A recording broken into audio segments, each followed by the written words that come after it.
এখন শুনবেন আজকের গুরুত্বপূর্ণ খবরের শিরোনাম। ইসরায়েলকে ইরানের পাল্টা হুঁশিয়ারি, অবশেষে শান্ত লস এঞ্জেলসে। ভারতের আহমেদাবাদে 2 শতাধিক যাত্রী নিয়ে উড়োজাহাজ বিধ্বস্ত।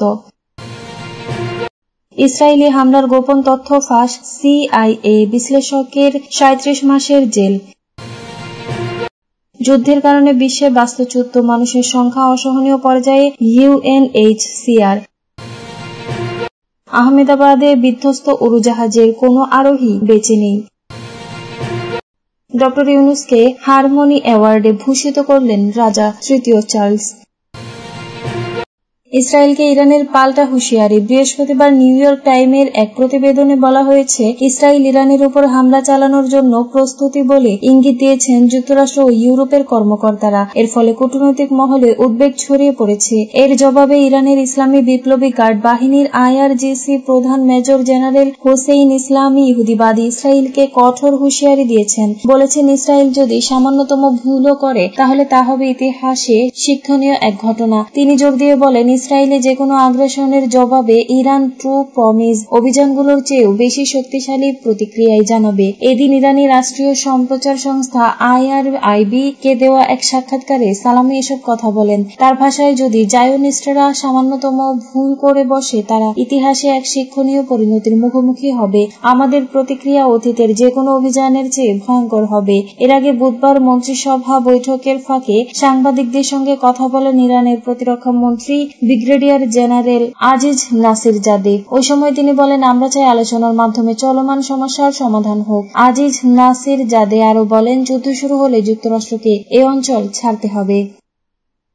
অবশেষে শান্ত লস এঞ্জেলস। যুক্তরাষ্ট্রের ক্যালিফোর্নিয়া অঙ্গরাজ্যের লস এঞ্জেলস থেকে বুধবার কারফিউ তুলে নেওয়া হয়েছে। এরপর থেকে সেখানে এক অস্বস্তিকর শান্ত পরিবেশ বিরাজ করছে। তবে এরই মধ্যে আরো বিক্ষোভের জন্য প্রস্তুত হচ্ছে মার্কিন বিভিন্ন শহর। খবর বিবিসির প্রতিবেদনে বলা হয়েছে, লস এঞ্জেলসে এখন পর্যন্ত প্রায় 400 জনকে গ্রেপ্তার করা হয়েছে, যার মধ্যে 330 জন অবৈধ অভিবাসী এবং 157 জনকে হামলা ও বাধা দেওয়ার জন্য গ্রেপ্তার করা হয়েছে, যার মধ্যে পুলিশ অফিসার হত্যার চেষ্টার অভিযুক্ত একজন রয়েছেন। দুটি পৃথক ঘটনায় পুলিশ কর্মকর্তাদের দিকে মোলোটভ ককটেল নিক্ষেপের জন্য ফেডারেল প্রসিকিউটররা এখন পর্যন্ত 2 ব্যক্তিকে অভিযুক্ত করেছেন। অস্থিরতা দমনে মোট 4000 ন্যাশনাল গার্ড সেনা এবং 700 মেরিন মোতায়েন করা হয়েছে। গতকাল 30 জন আঞ্চলিক মেয়রকে নিয়ে এক সংবাদ সম্মেলনে বক্তব্য রাখেন লস এঞ্জেলসের মেয়র কারেন ব্যাস। চলমান বিক্ষোভের জন্য মার্কিন প্রেসিডেন্ট ডোনাল্ড ট্রাম্পের অভিবাসন অভিযানকে দায়ী করেছেন তিনি।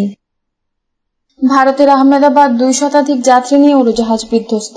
ভারতের আহমেদাবাদ বৃহস্পতিবার যাত্রীবাহী একটি উড়োজাহাজ বিধ্বস্ত হওয়ার খবর পাওয়া গেছে। স্থানীয় টেলিভিশন চ্যানেলগুলোতে এই খবর প্রচারিত হচ্ছে। বিমানবন্দরের উড়োজাহাজ বিধ্বস্ত হওয়ার এই ঘটনায় হতাহতের কোনো খবর এখনো জানা যায়নি। উড়োজাহাজটিতে 2 শতাধিক যাত্রী ছিলেন বলে জানা গেছে। টেলিভিশন চ্যানেলগুলোতে সম্প্রচারিত ভিডিও ফুটেজে বিমানবন্দর থেকে কালো ধোঁয়া আকাশে উড়তে দেখা যাচ্ছে।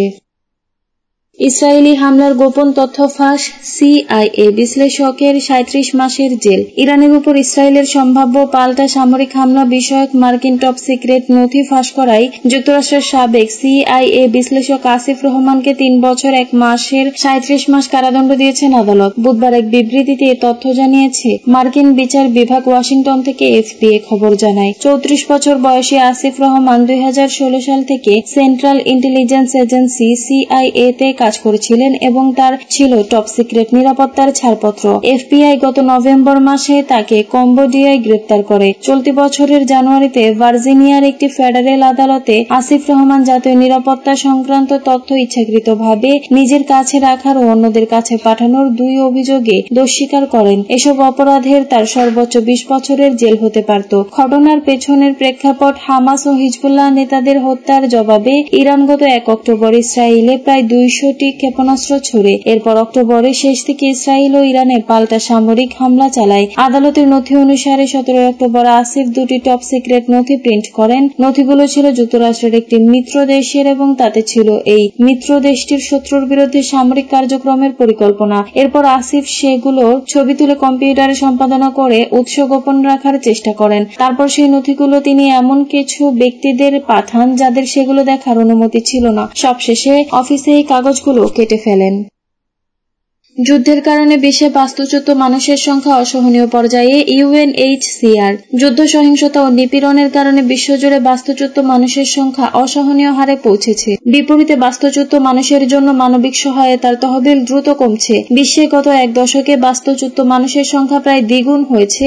এমন পরিস্থিতিতে একমাত্র ইতিবাচক দিক হচ্ছে সিরিয়ার বাস্তুচ্যুতদের নিজ দেশে প্রত্যাবর্তন। জাতিসংঘের শরণার্থী বিষয়ক সংস্থা তাদের বার্ষিক প্রতিবেদন গ্লোবাল ট্রেন্ডস রিপোর্টে এমন চিত্র তুলে ধরেছে। গ্লোবাল ট্রেন্ডস রিপোর্ট অনুযায়ী 2025 সালের এপ্রিলের শেষ নাগাদ বলপূর্বক বাস্তুচ্যুত মানুষের সংখ্যা 12 কোটি 21 লাখে পৌঁছেছে।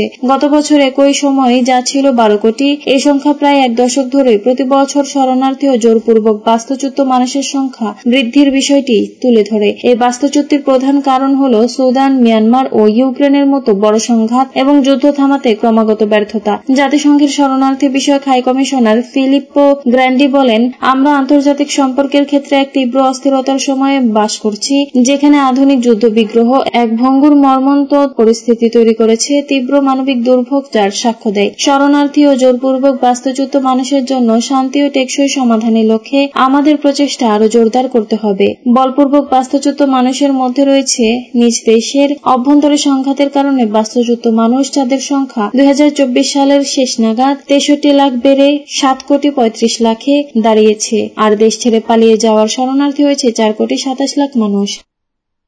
আহমেদাবাদে বিধ্বস্ত উড়োজাহাজের কোন আরোহী বেঁচে নেই।